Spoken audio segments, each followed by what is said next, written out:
Well, hey, what's up, guys? It is Dave Beaver, Pastor Dave Beaver to some of you. Welcome to another live show here, Grappling with Life.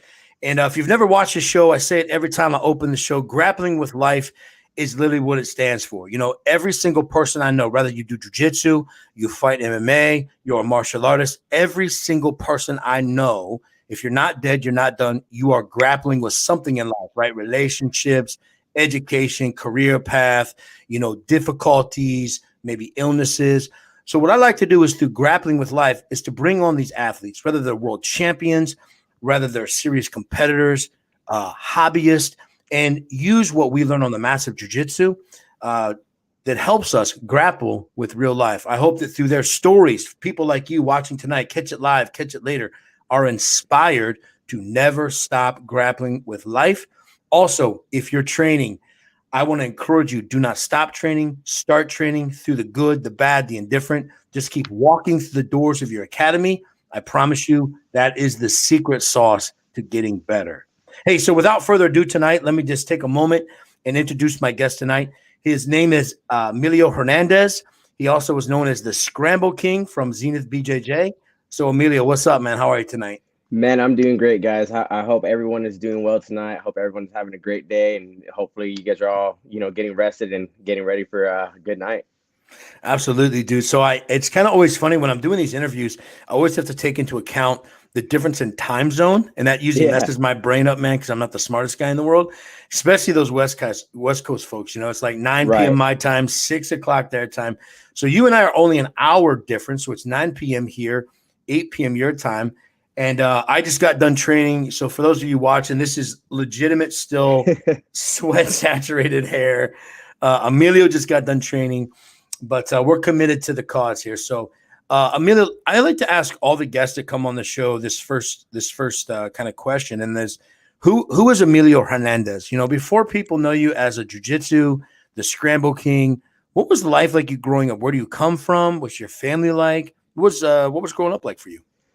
So I actually grew up in the West Coast. I'm from Washington State originally. Okay. I didn't move to Tennessee until I think right before I turned 14 years old.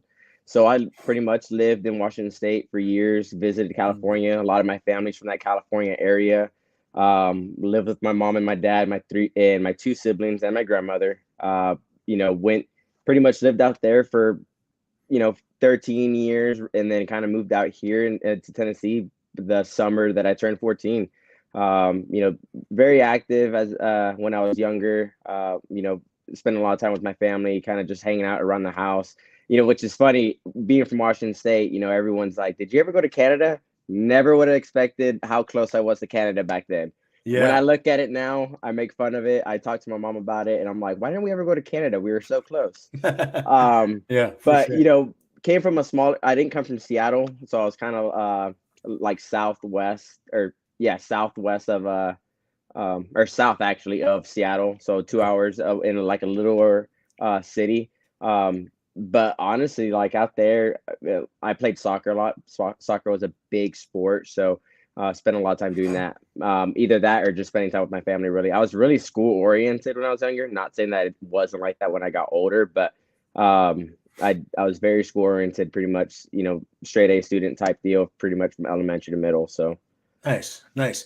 So, man, what was it like, being, you say 14 years old, what was it like moving from the West Coast, Washington State, moving to Tennessee, kind of a Midwest, kind of a, Yeah. the country music capital of the world. What was that like, Right. bro?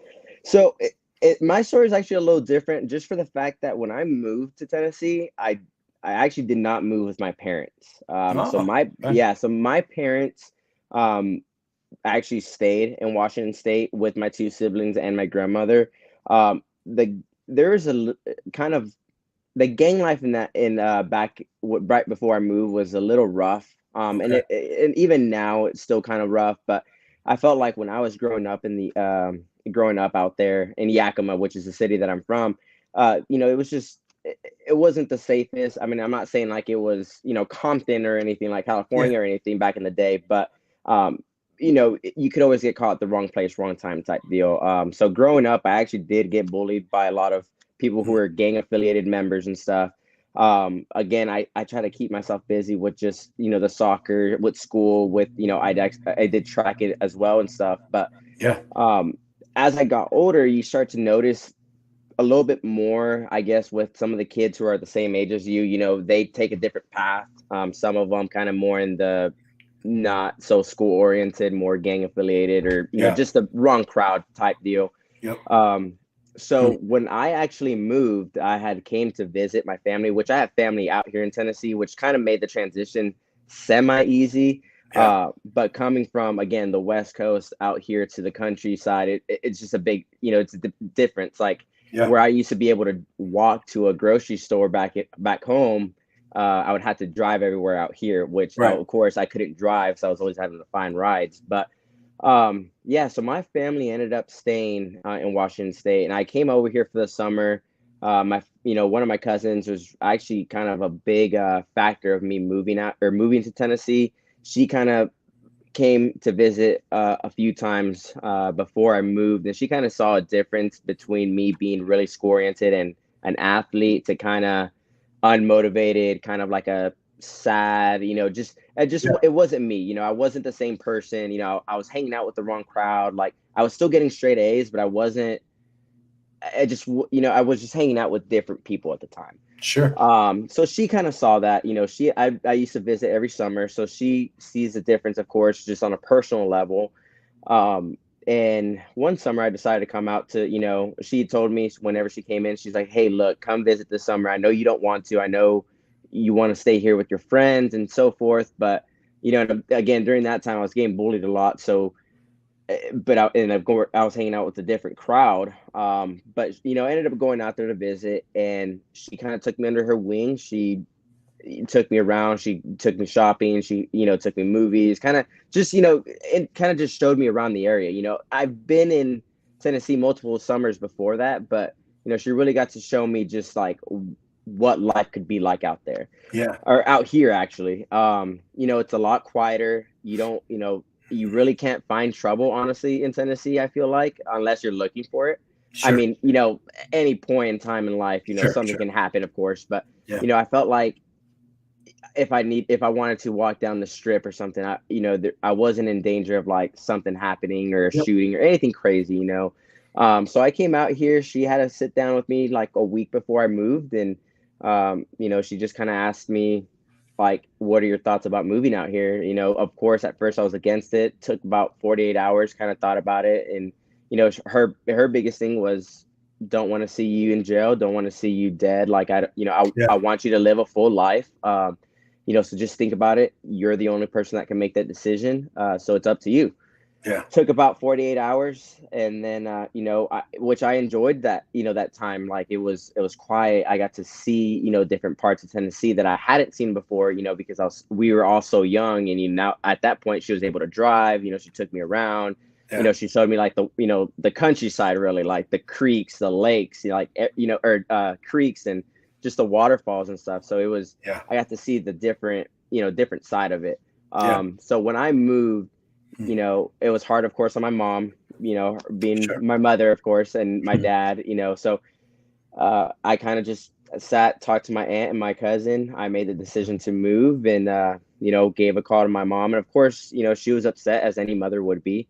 But she, now she really understands why Yeah. I ended up moving, just for a better life. Like, I wanted a better education. I wanted, a safer lifestyle. Like, I wanted more for myself in the future, where a part of me deep down inside didn't really know what that looked like back home, Sure. Yeah. so, but yeah, when I moved out here, moved with my aunt and my, 4 cousins, all females.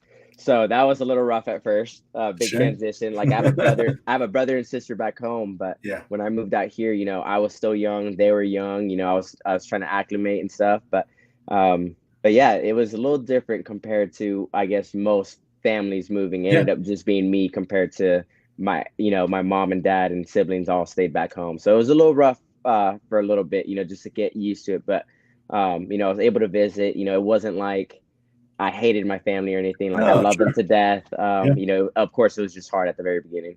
Yeah, that's wild, man. And that's really cool because, at 14 years old, to move really across the country, to move from the West Coast to the Midwest, to Tennessee, it's not only a culture shock, but at 14 years old, man, you're kind of like in a developmental stage, mentally, Yeah. emotionally, and now you just. But wow, so from a psychology standpoint, my man, I feel like I've learned something significant about you, dude. Like this dude at 14 years old had enough like inside him, enough grit inside him to move across the country basically by himself. And even though like it's your aunt and your cousins and there's a little bit of familiarity, but the first 14 years of your life, man, it's your parents, it's your Yeah. siblings, it's that West Coast lifestyle. You learned how to navigate by being really focused on your education and soccer. You learn how to navigate the dangers of your environment by staying busy with school. But you also had enough intellectual kind of whereabouts in yourself to say, hey, this might not be the best place for me. Yeah. And then, dude, that's bold and brave at 14 years old. That's a lot of things that 14-year-olds don't do. You make the move. You live with your aunt and your four cousins, all females. Dude, so what was school like for you when you get to Tennessee, right? Like so did you play any other sports in Tennessee when you got there from that kind of school year on? What was that like for you? So the school was actually a lot different compared to I felt like back home. So back home, which is really interesting for me, um, they didn't have a dress code, right? So you got to wear whatever you really wanted, shorts, t-shirt, whatever color. It didn't really matter. As long as there wasn't like they were very strict on like no number 13, 14, like certain numbers weren't allowed back home. Yeah. And of course anything alcohol or drug related wasn't allowed. But really, I mean, if you wanted to wear a tank top, you wore a tank top. If you wanted to wear a t-shirt, you wore whatever it was. Yeah. You wanted to dye your hair a different color, by any means, go ahead. Yeah. So when I first moved, started school, so I ended up having, I can't remember if it was 2 weeks or a complete month before I could really start the semester in high school. And that was a big change for me, of course. I went all through middle school back home, and I was starting high school in a whole different state with, Yeah. new. I might have known maybe 3 people only because they were family friends and we're the same age. Yeah. And I think two of my cousins were actually, one was a senior and one was a junior during that time frame. But the school actually had a dress code. It had to be a polo, khaki, shorts and stuff. So very different for me. Kind of found it very odd. Yeah. And not to say that I was super against the dress code. I just found it really weird that you couldn't wear a t-shirt. Sure.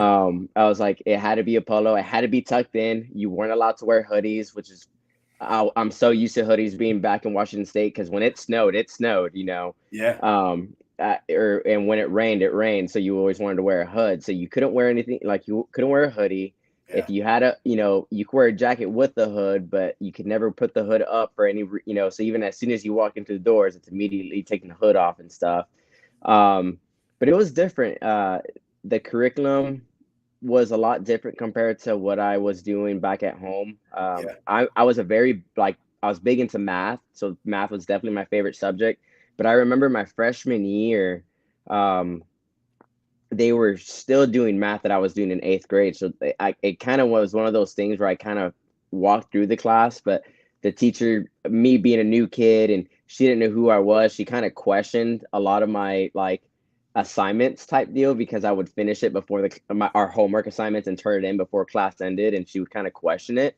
Yeah. And I was like, oh, I had to tell her like, hey, I did this math back in 8th grade. Like this is kind of like a review for me, So the only sport that I really did in high school when I moved out here was soccer. Back home, I did track, I did cross country, I did soccer, and I did basketball actually back in middle school. But when I moved out here, I pretty much stuck to soccer. Luckily, I had met, over the summers and stuff, I'd met some guys that played soccer during the summertime, and they ended up going to the same high school. So I kind of was familiar with some of the guys from the soccer team. But of course, being in the high school level, you have tryouts, it's not like just a walk-on team type deal with like middle school and stuff. You're looking at JV varsity. So, but soccer it was the only sport that I really stuck myself into. And what was big different for me was ROTC. My aunt actually made it mandatory for me. to take ROTC just because her daughters all did. So Yeah. she made me do it. So that was a big change for me, having to wear like a uniform on, on certain days and stuff. So that was that was different for me, having to have my hair cut a certain way, because I used to have a mohawk growing up as a kid, and I now, even then, like, I still try to keep that mohawk lifestyle. Okay, bro. But Yeah. yeah, but when back in that high school, mohawks were not allowed, so, and spiked hair wasn't really a thing. So it was one of those things where I was like, all right, I really can't be myself right now. Like, I'm moving to a whole different state. I'm moving to a whole, I'm starting a whole new high school. Yeah. Dress codes involved, ROTCs involved. I'm like, this is just, it was just a lot all at once. I was like, this is just Yeah. weird, Yeah, for sure, So bro. That's awesome, dude. So you made the transition. You're living in Tennessee. You're 14, ROTC. I mean, like high school math, bro. You're you're like, I'm not cheating. I'm gifted. I'm smart. yeah. Right? Lady, catch up. I'm on review. I love it. So, bro, let's make a transition here. So, where does where does the Scramble King birth begin? When do you walk into a jujitsu gym for the first time? When does jujitsu start being part of your life? Now let's move it from, and dude, thank you so much for sharing your story, and Yeah, we'll hear more of it. But like at some point I'm thinking, okay, so this dude's 14, he moves across the country, he's in review math, he's living with his aunt and 4 female cousins, going to some weird, Midwest school, wearing, bro. Listen, I'm with you. Like if I could rock some warm ups and a hoodie every day of my life, I'm down, bro. Right, dude, that's all me right bro. there. Like let me have Hoodie, some warm ups, sweatpants. hoodie, and like a flat bill hat, bro. I'm There you good. go. Like, right. And unfortunately, at 44 years old, I gotta wear like a uniform, and I like that's one thing. Going to school, I never had to go to a school that I wore a uniform. So all of a sudden you come from the West Coast, like you want to wear a tank top, cool. Now you're wearing a polo and khakis, bro, like you're Jared from Subway, right? And There you go. right. So where and how does jujitsu and becoming a martial artist, a very good martial artist, mind you, where does that start? How does that journey get going? So, of course, with the change, everything was hard at first. I wouldn't say I was the best dealing with the whole emotional side. I struggled with a lot of that. Just being away from my parents, being away from, just the big move. It took a lot on me. And at first I thought it was going to be just kind of like an easier transition for me, just because I was comfortable with the people that were around me and stuff like that. But it was hard. Of course, my aunt had a lot of rules. That I wasn't used to. Before, I would be able to walk over to my neighbor's house and just kind of do what I wanted, right? Hang out their house for hours and then come home like 9 p.m. and be just fine, because I was either across the street or just down the block. But because of the bad crowd that I was hanging out with before, my aunt had a lot more rules for me, which now I completely understand why. But at the time, of course, being 14 years old, you're always trying to fight against your parents. I feel like, like any kid does. But I had a lot of anger during that transition, and my uncle, which one of the biggest reasons why I actually started jujitsu. Our family friends is younger kids did taekwondo. Mm-hmm. The gym was called Moody's. It was down in Columbia, which is 30 to 40-minute drive from where I live, or where I was living.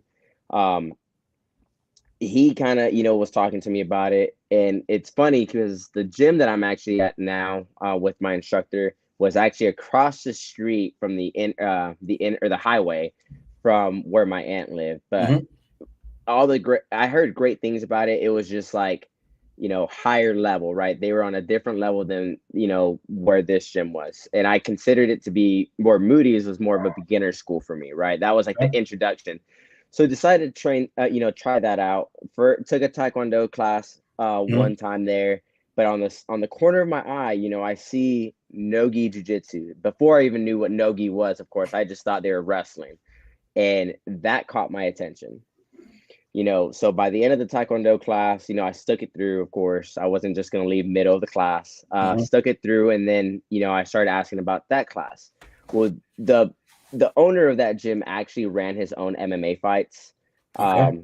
I guess I can't remember. I believe it was Cage Combat. But he had been running it for years.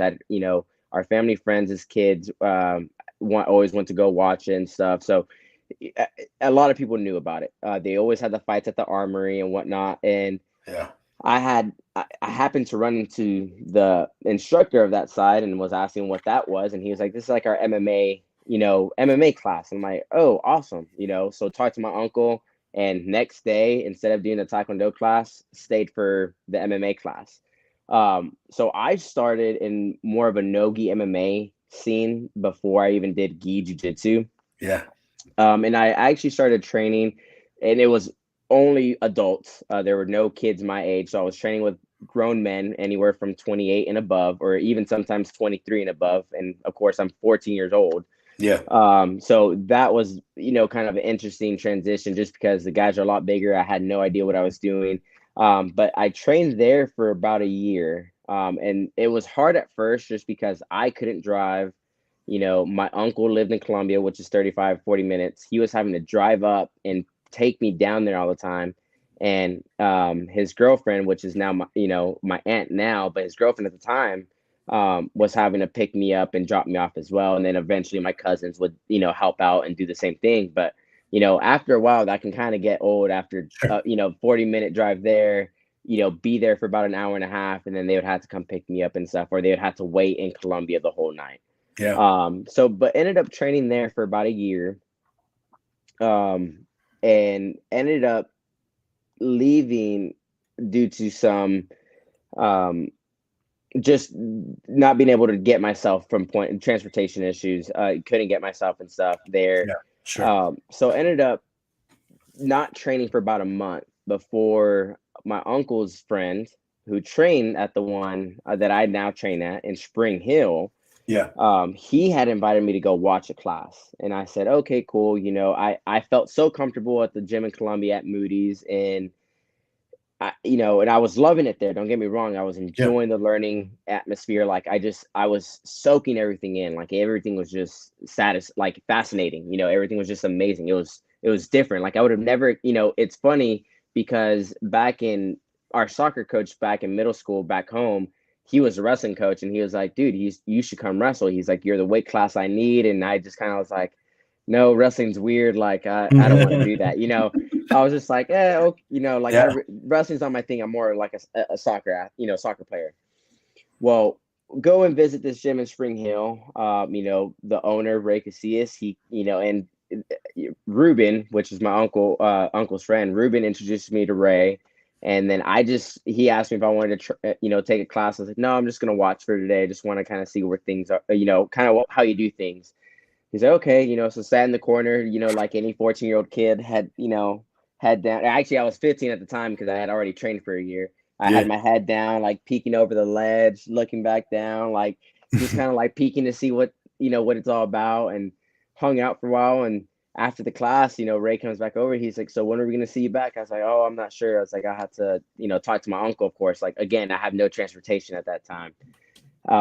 And honestly, that came back that following week. And actually, no, I did not go that following week. That following Saturday, they actually had an in-house tournament. Hmm. And again, I didn't know any points at that point. I didn't know jiu-jitsu competition had points. I just thought it was submit the guy, Yeah. Right. and kind of just went in for their in-house tournament, beat my first guy. But then again, I didn't know what points were, so I was just like all over this person, and then happened to catch an armbar at the time, I believe. And then my second match, which is a finals match, or it was a round robin best, or it was a 3-man bracket. Yeah. Lost the second round, and the other two guys went. And luckily, I had lost that next round because the guy I lost to ended up puking on top of the guy that I beat after like a 5-minute round of me just like trying to like just keep him down. So he ended up puking while the guy was in mount. It was terrible. So Horrible, bro. yeah, it was the worst thing ever. I mean, I was like, I'm glad I'm not that guy. As I'm eating a hot dog, I remember like grabbing a hot dog while it was just the funniest thing ever. But talked to one of the instructor's brothers there, and he's like, man, you're actually pretty good. He's like, where do you train? And I was like, well, I trained at Moody's for about a year. I'm not really sure what the competition is. It's my first competition in jiu-jitsu, But and he's like, well, man, you need to come check us out. So that next following Monday, I ended up coming in and slowly kind of taking class and stuff. And Ray was honest with me. He's like, man, he's like, because you've trained with adults, he's like, I'm not going to put you in the kids class. He's like, you're at that age where it's like these kids are going to be a lot smaller.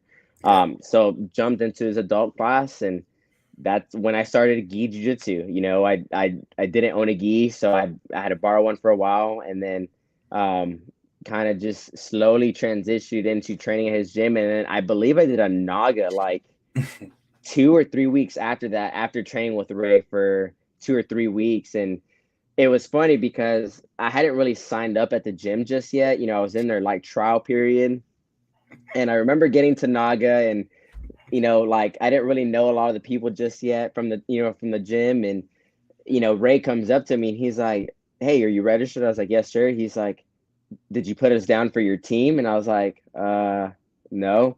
He's like, what? Why? And I'm like, I didn't know if I was a part of the team yet. Like I'm a new guy.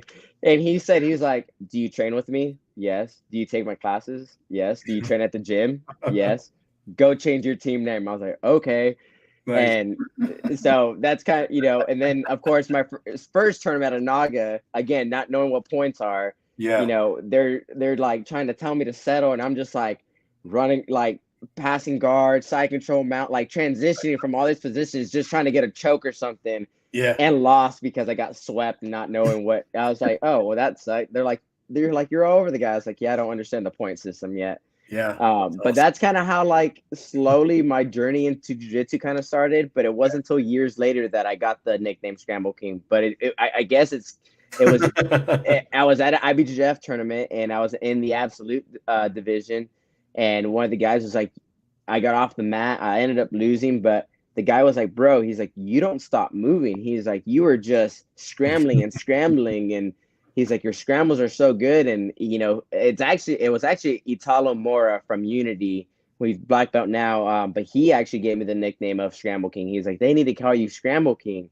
But I, you know, based off of just the way I move, I guess kind of from when I started, kind of has just developed over the years, and I've luckily got better at scrambling, so now I can actually control positions when needed to. But before, it just kind of I was just like Tasmanian devil, just spinning around people, like not knowing what to do at that point.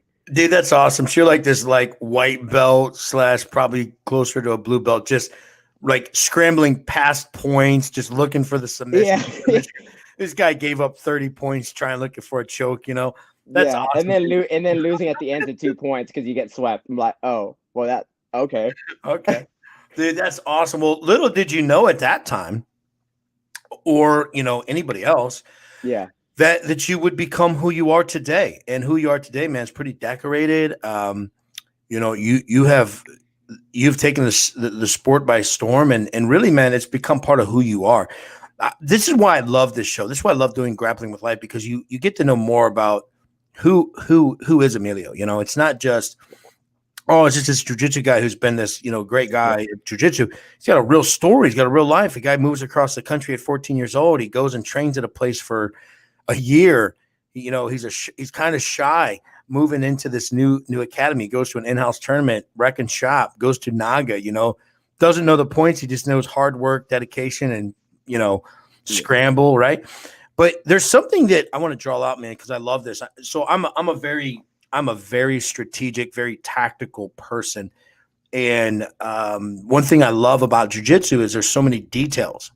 And it's what I find is that when people really approach jiu-jitsu more academically, those are the ones that kind of, I think, start to soar. Mm-hmm. When I started, it was very like, make everything a war, dude, like, you know, King Kong, let's go to war, bro. Like, you know, ego test, let's get it. And I was getting injured all the time. And I started later in life. I started at 37 and I'm 44. But what I realized, you know, probably about 18 months ago in that journey, 2 years ago, is really to slow it down. And I started approaching jiu-jitsu more academically, making a thinking man's game in terms of off the mat, a lot of notes, a lot of study, a lot of reading, a lot of dilemma type process. And what I have found, guys like you said, your favorite subject kind of growing up was math, problem solving, equations. Jiu-jitsu is a significant amount of problem solving and equations that you're adding and Right. deducting based on your movements, man. So I have no surprise. As soon as you said that, I go, oh, this guy's a genius. He loves math and problem solving. So so let's talk a little bit about this, man. Obviously, you've been very successful. Um, we are super pumped to have you in October. For those of you who are not sure what I'm talking about, just keep watching social media. I have a ticker running across the bottom. I put it on when we started. Eventbrite.com, search Twisted Church. On October 22nd, Emilio Hernandez, you can see him live. You don't have to watch him on Flow Grappling or YouTube or anything like that. You can see this dude live. I do believe this, and I'm humbled by this. I'm not trying to sound like pompous or arrogant. We're very blessed. Really, on October 22nd, the Crown Plaza North, Columbus, Ohio, beautiful ballroom. These guys are gonna break in. You'll be the first people to ever roll on this brand new 30 by 30 Dolomer professional mat. Right, it's super, super cool. 155 pound. The best 155 pounders in the world are coming to Ohio, and they're going to be gunning for $10,000 in a sick title belt. And Emilio Hernandez you're in that tournament. So anyone watching, listen, get your tickets. I'm telling you, the tickets are moving great. Eventbrite.com, search Twisted Church. $35 is where tickets start. General admission, great seats. You want the best seats? $55. It's the first 2 rows. It's ADCC rule set. They're going to be up close and personal. You're going to be catching bodies. Oh, yeah. You're like, they're going to be right there in your space. And then get eight friends together, buy a table. VIP tables are sick with a little extra bonus on the table for all of you that buy a table. But my point is this: if this is the biggest submission grappling show to happen in the Midwest, East Coast, if not ever, it's been a very long time since guys like yourself and just so many. I mean, I'm not going to name their names, but you go check the poster. It's star-studded, man. So let's just talk a little bit about your preparation, October 22nd, and anything that you have going on between now and then that you can tell people about. Because one thing about me, man, is I want to support all the good things in jiu-jitsu. Every show, Zapatero, my guy Josh Leduc, man. Yeah. That dude's a wild man. I love that dude, and I love what he's doing down there in Florida. And here's what he had to say. I'll see if I can show it again here. Here's what he had to say a little bit ago about Emilio, right? So I love it. My guy Josh. So, what do you have going on? How can we support you, man? We are pumped. I know I'm pumped to have you here in October, man. It's going to be a good time. Man, I'm actually super excited about the October 22nd event. I mean, just again, with just the amount of guys that are on that card. I mean, some that I've competed against, some that I've wanted to compete against. I mean, for example, like Josh and Cisneros, I did the Midwest grappling, which I know you guys are doing a qualifier for that Midwest tournament, and went against him in the finals. I felt really good, and I felt like I was doing really good against them until I wasn't, of course. But I mean, it's one of those things where I want that match back, but just to see the amount of athletes that are on that card, I mean, just high level athletes, I'm super pumped to be a part of it. Honestly, when it comes to the training, like, I've been really focusing, just like ADCC, right? Really focusing on the wrestling, really focusing on the leg game. Like, it's one of those things where I've always trained both gi and no gi. Yeah. And when I'm training, like, I do like to put myself in a lot of bad positions. Absolutely. Especially during like classes, right? When we're working, in class, like open mats, I feel like a little different. I try to work a little bit more of my A game style. But in class and stuff, I don't mind getting my back taken. I don't mind, getting mounted. Like, I enjoy just that problem solving, like really learning how to get out of things the proper way, a different way, the, abnormal way, which I feel like I have done a lot of that, trying to find like the abnormal way of getting out of things or the unnatural way. So, I do work on a lot of like, and my coach is actually, Ray has actually helped out a lot too, just working at a bad position or situational sparring type deal, really, just kind of how like 10th Planet would do their, EBI overtimes, right? Really working from back, really working from that spider position, stuff like that. So, of course, working on a lot of that stuff, back escapes, all the fun stuff, wrestling, really focusing on that stuff. But honestly, after the adult worlds this year, which I actually did not get to go to in the gi, I started putting a lot more training into no gi, just because, of course, the no, adult worlds is usually the end of the season for gi for a lot of guys. Sure. And then, of course, in IBJJF, the no gi season will start. Yeah. You know, so been really focusing. Last year, I didn't get to do no gi pans because I had started my MMA career as well and ended up breaking my nose. Yeah. And then no gi worlds last year, I made a rookie mistake and thought I paid for the event, and apparently my credit card never went through, so didn't get to do Nogi Worlds. Two tournaments that I was super looking forward to last year. But now this year, I think that has been my main focus here recently is Nogi, Yeah. which, kind of fits in perfectly because right now, according to IBJJF, I am the number one ranked featherweight as a black belt right now. Yeah. So that has, I've been really pushing that Nogi scene right now. So it really works out for October 22nd because I do have Nogi pans, I think Yeah. a week or two before that. Yeah. And then Sure. a month later, I have, the Nogi Worlds in December. Yeah. So I feel like it's, almost in a perfect time frame where it's like I get to go to Nogi Pans, compete, and then hopefully do very, very well. And then if there's anything I need to fix, I have, a week to find, really fine Yeah. detail all that right before the event. But a lot of the training, I work a full-time job, so it's a Yeah. little bit different than a lot of these guys, who are full-time athletes. But I've been, very grateful to have a boss who's been super supportive of this. Yeah. So he's been he allows me to go, to leave a day early to go and travel so I can get prepped for the tournament and whatnot. But I'm still able to make it every night to train. Yeah. But usually, right now I'm probably putting an hour to 2 hours of training sessions, 1 hour of just class time, of course, with a little bit of live rolling at the end. And then usually at the end of class, usually grabbing one or two guys and trying to get some drilling in and some extra round time in at the same time, both gi and no gi, of course. Yeah. Some guy because I'm still competing in a lot of gi tournaments. I mean, pretty much from now until the end of the year, I've registered for Atlanta Open, Nogi Pans, Charleston Open, Nogi Worlds. The 155-pound tournament in October, of course.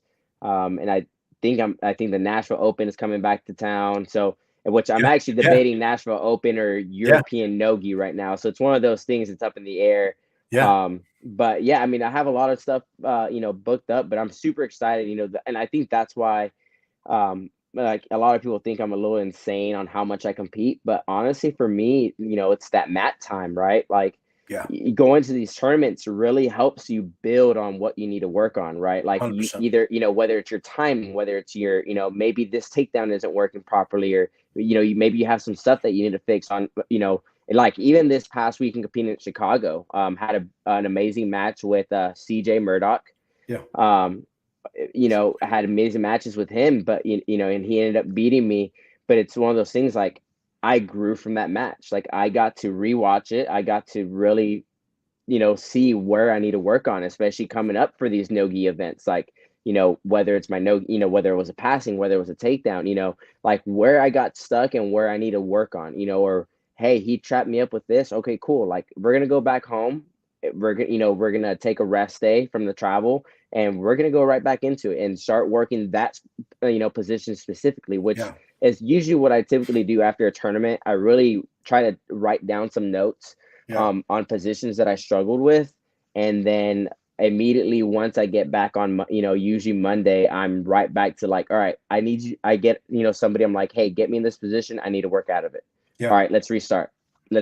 And then kind of just that way I understand that position a lot more. And that was kind of what, like, for me with the worm guard and the gi, Yeah. really nobody at my gym plays it, but I kept getting caught in it, kept getting swept. And I finally was like, all right, cool. Like, this is what I need to focus on. These are things that a lot of guys are, using on me. Yeah. And now I need to learn it. I need to work on it. And then I'm going to reverse how to get out of it, and that was kind of, that was that's kind of, my strategy a lot, when I'm gearing up for a lot of things is, I use that previous tournament or previous training sessions, and I try to pinpoint something that I was either lacking on or wasn't hitting on enough, as much as I would like to, whether it was my takedown, whether it was my pass, or whether it's my submission attempts. Of course, I try to work a lot of submissions. Of course, I always want the finish, but it's always getting to the submission position is, the key part. So, Sure, trying to work sure. in different transitions, different locks, stuff like that. But, I'll have a lot of, tournaments planned up, but I'm super excited. I look forward to really fine tuning everything for that, October 22nd. Like I'm super pumped. I mean, Yeah. whenever I, got word about it, I was excited. I mean, I just to be on stage with a lot of those guys is just amazing. To be a part of that card, like, there's so many of those guys on there that you see at the highest level competing. So I'm super excited to test myself against them. Yeah. I love it, man. You're definitely deserving of the invitation. There's no doubt. It's an invitation only. It's 15 men have been invited. 15 people from the world have been invited. There's one open spot on September 24th down in Cincinnati, Ohio at Queen City Grappling Club. If you're a 55er and you're willing to bet on yourself, you need to hit up Ruben Vera, Queen City Grappling Club. Listen, you can sign up. You can be part of the qualifier. The winner of that qualifier gets a shot at the 10K on October 22nd. So get your spot, dude. I will tell you, November 12th and 13th. That is the Nashville Open down there. So I'll be heading down to Nashville for that Awesome, man. IBB JJF event, stay the 2-day gi no gi. So it's the November 12th and 13th. I just saw that, I think today or yesterday when I was looking Yeah.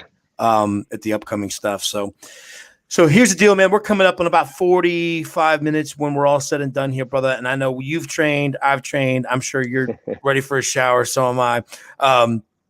Grab some quick food. The early morning comes when we all go to those full-time jobs, right, bro? Yes, So, sir. hey, let me ask you this. With everyone listening tonight, whether they're catching it live or they catch it later, think a little about the internet. This interview will last forever. 6 months, 9 months, 6 years from now, somebody comes across us and they go, "Oh man, look at this old interview with that old crazy, gray beard guy, Dave Beaver, and that world champion to be Emilio Hernandez." Hey man, if you could speak to just anyone out there, anybody out there, and you could offer them encouragement in life and also in jiu-jitsu, just what would you say to them tonight as we get ready to end our time together? Man, honestly, on a personal level, stick with jujitsu. I mean, regardless of how hard it is or what you're going through, like, stick with it. Continue the training, continue, keep an open mind, continue the learning. Like, one of the biggest things that I kept hearing is jujitsu is a marathon, not a sprint. Mm. And that stuck with me for the longest, because when I started, I wanted to rush into it. I wanted that black belt. I wanted to get better so fast. But I mean, just enjoy the time, enjoy the journey. Don't rush it. Like, like, the belt is amazing. Don't get me wrong. Having a black belt around my waist is fantastic. But the years that it took to get there, I mean, are the ones that I will remember the most. Like, Yeah. Earning my black belt was one of my, favorite memories, but just continue the journey. Like, for me personally, it truly helped me on my worst days to get into the gym and just be around such a mate. You're a team, you know what I mean? Like, you're Yeah. a family. Like, the gym ends up turning into a family. And some of the people on the outside don't really see that until they join a gym or they, join a team of any sort and really get to see that connection.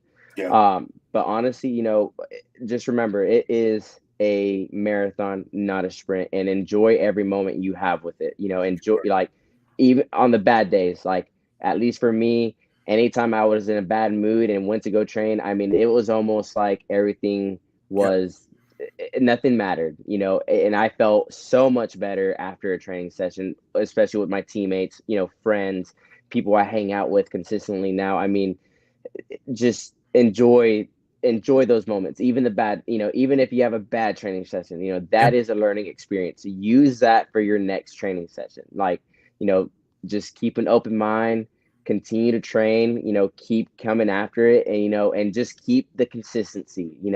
Being consistent is key in this sport, and that was one of those things that I really try to stick into a schedule, especially with the full-time job now. Like it changed me from being a training 3 times a day to once a day now. So, the time that you're in that gym, just really focus on that and nothing else. Like, Yeah. one thing that Ray has always said, and it's always stuck with me as well, was leave your problems at the door, because at the end of the day, they will still be there when you walk out of this door. That's a good word. So that hour of training, just focus on training.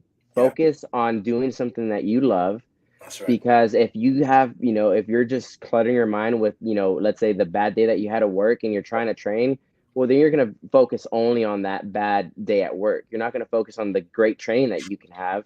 So Yep. honestly, right before you walk in that door, just take a deep breath, leave all your problems there, and just keep an open mind to your next, your training session that you're about to have. Just think about the good training, the great friends you're about to be around, and just the great roles you're going to have. And at the end of practice, take a deep breath, really look into just how great of a training session that was, and then we go back to dealing with the world right after that. But just don't take it for granted. That training session helps more than I think than most people realize. But just leave your problems at the door, and just remember, it's a marathon, not a sprint. Yeah, that's a good word. I just applaud that. Agree with that, man. Like the gym is my favorite place. The world disappears, 5 minute rounds at Hmm. a time, drilling. I'm caught up in the details, problem solving, and you're exactly right, man. Like all that nonsense will be waiting when you're done rolling. So you might as well go Yep. in there and just black out for a little bit and have a good time, right? Yeah, just that Sweat. 1 hour. Yeah, that 1 hour good training and good, friends and just joking around. I mean, that it Yeah. makes a big difference. Dude, I love it, man. Dude, thank you so much for your time tonight, man. I'm inspired by your story, dude. I love hearing people's story. Like one of my favorite things to do in life, man, is to hear people's stories, and then this platform allows me to help other people share their stories. And I just really thank you for spending some time tonight, dude. Listen, we're gonna see you here coming up October 22nd. All your endeavors between now and then, and from then and after, man. I'm a Emilio Hernandez. I'm a Scramble King fan. I like that, bro. And looking Thank you, forward to man. rolling for you. I like getting beat up with people that are way better than me, so I look forward to you know getting my butt whooped here real soon, dude. It'll be good. Like whatever you're terrible at, like this is my worst position. I want to start there though. Okay. So like All whatever you're not right. good at, like that's where I want to start with the Scramble King. But hey guys, if you've been watching the show tonight, just I want to encourage you, go out and check out Emilio, follow him on social media on all platforms, Instagram, Facebook, watch his journey. This guy's got a great journey. Obviously, you heard his story tonight. Whether you catch it live or catch it later. In addition, you can catch him live in person by going to eventbrite.com, the ticker right there at the bottom of the screen, eventbrite.com, search Twisted Church, get your tickets. October 22nd, Crown Plaza North, brought to you by some of the most dynamic sponsors. Phalanx sponsors Twisted Church. Dollar Mats sponsors Twisted Church, right? Rocks Trailer sponsors Twisted Church. There's some incredible people that are helping us bring the most dynamic card to Columbus, Ohio. So get your tickets, get out there and see us. As always, be inspired, man. Keep grappling with life. If you're going through it, don't stop going through it. I promise you, the best is yet to come for your life. You got to be a little gritty. Even if you don't train jiu-jitsu, listen, something I take away from the mat is I got to grind through it. I got to have some grit through it. I got to suffer through it. But at the end of the day, I'm better for it. So keep grappling with life until you get to where you want to be. And that's keep waking up every day. Keep walking through the door of the academy every day. Keep working on those tough positions every day. I promise you life gets easier the longer you keep walking through the door. You dig it? Hey, Emilio, thank you so much for joining us tonight. To everyone else, have a blessed evening, and we will talk to you guys real. Thank you, guys. Have a good one. All right. Thank you, brother. We'll talk to you soon, Emilio. Thank you, bro. Yes, sir. All right. God bless. Peace. You guys have a great night, and we'll talk real soon.